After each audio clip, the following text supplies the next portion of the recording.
شروع اللہ کے نام سے جو نہایت مہربان اور بے حد رحم والا ہے۔ اس سورہ میں اشارتاً حضرت یونس علیہ السلام کا ذکر آیا ہے۔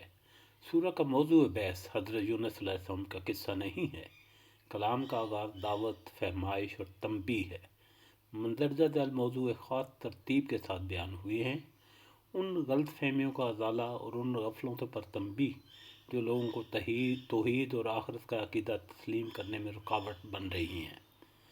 ان شبہات اور اعتراض کا جوابات جو محمد صلی اللہ علیہ وسلم کی رسالت اور آپ کے لائے ہوئے پیغام کے بارے میں پیش کیے جاتے تھے۔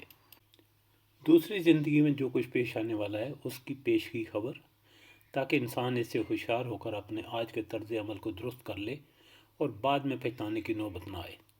اس امر پر تنبیہ کہ دنیا کی موجودہ زندگی دراصل امتحان کی زندگی ہے، اور اس امتحان کے لیے تمہارے پاس بس اتنی ہی مہلت ہے جب تک تم اس دنیا میں سانس لے رہے ہو۔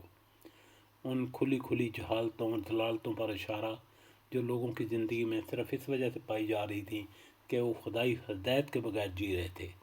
آخر میں اعلان کیا گیا کہ یہ عقیدہ اور مسلک جس پر چلنے کی اللہ نے اپنے پیغمبر کو ہدایت کی ہے، اس میں قطعاً کوئی ترمیم نہیں کی جا سکتی۔ جو اسے قبول کرے گا وہ اپنا بھلا کرے گا، اور جو اس کو چھوڑ کر غلط راہوں میں بھٹکے گا وہ اپنا ہی سب کچھ بگاڑ دے گا۔ الف لام را، یہ پرحکمت کتاب کی آیتیں ہیں۔ کیا ان لوگوں کو اس بات پر تعجب ہوا کہ ہم نے ان میں سے ایک شخص کے پاس وحی بھیج دی کہ سب آدمیوں کو ڈرائے، اور جو ایمان لے آئے ان کو یہ خوشخبری سنائے کہ ان کے رب کے پاس ان کا پورا اجر اور مرتبہ ملے گا۔ کافروں نے کہا یہ شخص تو بلا شبہ صریحاً جادوگر ہے۔ بے شک تمہارا پروردگار اللہ ہے جس نے آسمانوں اور زمینوں کو 6 دنوں میں پیدا کیا ہے، پھر عرش پر غالب ہوا۔ وہی کائنات کے ہر کام کی تدبیر اور اس کا بندوبست کرتا ہے۔ اس کی بارگاہ میں کوئی سفارشی نہیں ہو سکتا مگر اس کی اجازت کے بعد۔ یہ ہے اللہ تمہارا پروردگار، بس اسی کی عبادت کرو۔ کیا تم غور و فکر نہیں کرتے اور نصیحت قبول نہیں کرتے؟ تم سب نے اسی کی طرف لوٹ کر جانا ہے، یہ اللہ کا سچا وعدہ ہے۔